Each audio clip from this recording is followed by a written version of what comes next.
Hello guys, আসসালামু আলাইকুম। আমি এখন আছি আমাদের এলাকার যে পূর্ব দিকে একটা চক আছে, টেকনিক্যাল স্কুল অ্যান্ড কলেজের ঠিক দক্ষিণ পাশে। তো এখানে প্রচুর ছাগলের খাবার আছে, এই জন্য ভাবলাম এদিকে নিয়ে আসি। ছাগলগুলো চমৎকারভাবে খাচ্ছে, আপনারা দেখতে পাচ্ছেন। আসলে এই খড়গুলোর মাঝে মাঝে কিছু ঢেঁকি শাক আছে, এই ঢেঁকি শাকগুলোই বিশেষ করে ওরা খাচ্ছে। এগুলো ছাগলের দৈহিক বৃদ্ধিতে এবং পুষ্টি যোগাতে খুবই উপকারী। আমি সবসময় ছাগলকে এই খোলা মাঠের যে ঘাসগুলো এবং অন্যান্য যে খাবার সেগুলো খাওয়াই। আসলে একটি ছাগলের প্রাথমিকভাবে প্রয়োজন সবুজ কাঁচা ঘাস, তারপরে প্রয়োজন যে অন্যান্য সুষম খাবার আছে, ভুসি, ভুট্টা, তারপরে ছোলা ইত্যাদি। তো আপনারা প্রাথমিকভাবে আপনার ছাগলকে ঘাস খাওয়াবেন প্রচুর পরিমাণে, তাহলে ছাগল সুস্থ থাকবে বিশেষ করে। এছাড়াও অন্যান্য খাবারও খাওয়াবেন। ছাগলের পছন্দের খাবার তালিকার মধ্যে কলা পাতা অন্যতম, জিগা পাতা। এছাড়া আমাদের এলাকায় যে লোকাল ভাষায় বেড়াটি বলে, সেই বেড়াটি প্রচুর খায়। তেলাকুচ পাতা যেটা আছে সেটাও খায়। আসলে ছাগলের মূল খাবারই হচ্ছে ঘাস লতা পাতা। এরা ঘাস লতা পাতা খেয়ে জীবন ধারণ করে। বিশেষ করে যারা ফার্মে ছাগল পালন করেন তারা বিভিন্ন পুষ্টিকর খাবার, সুষম খাবার ও অন্যান্য ভিটামিন মিনারেলস ব্যবহার করে, কিন্তু যারা বিশেষ করে গ্রামে ছাগল পালন করে তারা মূলত ঘাসের উপর নির্ভরশীল। ঘাস, ভাতের মাড় ইত্যাদি খাইয়ে থাকে। তো বন্ধুরা, চলুন আমরা ওই পাশের যে ছাগলটা আছে সেটার কাছে যাই। এই ছাগলটা আমার খুবই পছন্দের। আসলে এর নাম রাজু। আমি এটাকে খুবই যত্ন করি। এটাকে ছেড়ে দিয়েছি, খোলা মাঠে ঘাস খাচ্ছে।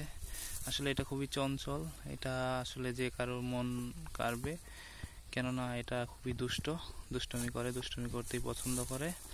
এটাও সুন্দর ঘাস খাচ্ছে। আমি এটাকে এক্সট্রা যত্ন নেই, কিন্তু এখন পর্যন্ত আমি এটাকে বিভিন্ন যে দানাদার খাদ্য বেশি পরিমাণে খাওয়াচ্ছি না, কেননা এটি বেশি পরিমাণে খাওয়ালে অসুস্থ হয়ে যাবে। আমি সবুজ ঘাস এবং অন্যান্য যে খাবার আছে, ছোলা, ভুসি, এগুলোর উপরই নির্ভরশীল। আপনারা দেখতে পাচ্ছেন খুবই চমৎকারভাবে এই ঘাস খাচ্ছে। গ্রামের প্রত্যেকটা মাঠের যে জমিগুলো আছে সেগুলোতে ধান রোপণ করা হয়েছিল, সেগুলো কেটে ফেলা হয়েছে।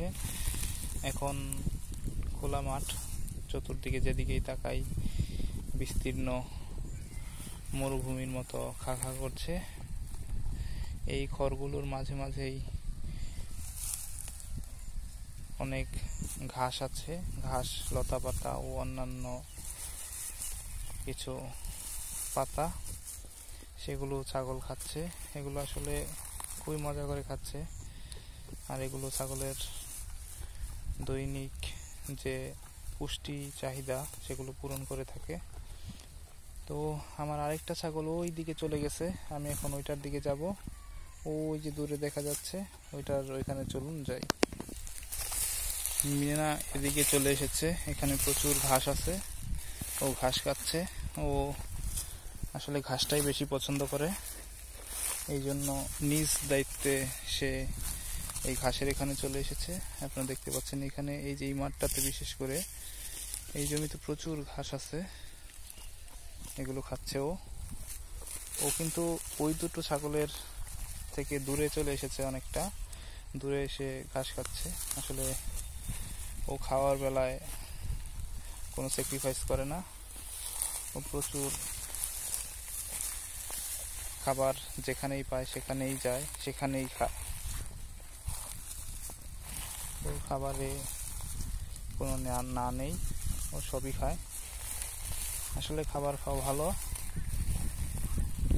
খাবার খেলে শারীরিক গঠন ভালো থাকে, পুষ্টি পাওয়া যায়। আসলে মিনাও প্রেগনেন্ট, ও বাচ্চা দেবে, তাই ওর এই মুহূর্তে প্রচুর খাদ্যের প্রয়োজন, যা ও নিজ থেকেই মানে অনেকটা সংগ্রহ করে থাকে। যে কোনো জায়গায় ওকে ছেড়ে দিলে ও নিজেই প্রচুর ঘাস খেতে থাকে, অন্যান্য লতাপাতাও খায়। তো friends, no more today. Please subscribe my channel, hit like, and if possible please share my video. Thank you so much.